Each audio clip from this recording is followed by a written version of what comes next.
Before Nate came in, we didn't have any formal welding procedures. Our welds were great. They were good. They're acceptable. We wanted to exceed that. We wanted to make them perfect.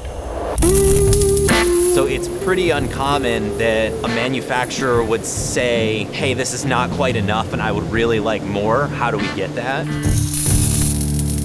That is a step that's much harder than just achieving the bare minimum. There's always room for improvement, so he pointed out the areas where we could improve.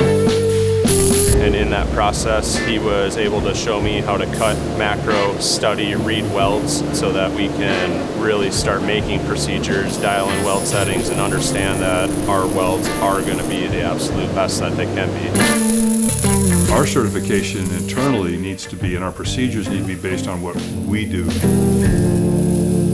Having that quality baked in and knowing for a fact that 10 times out of 10, this is going to be right, this is going to be accurate, it gives you a lot of peace of mind when you load that thing up. We now know what it takes, but we also know why. From good welds, very acceptable welds, nothing wrong with our welds, to perfect welds.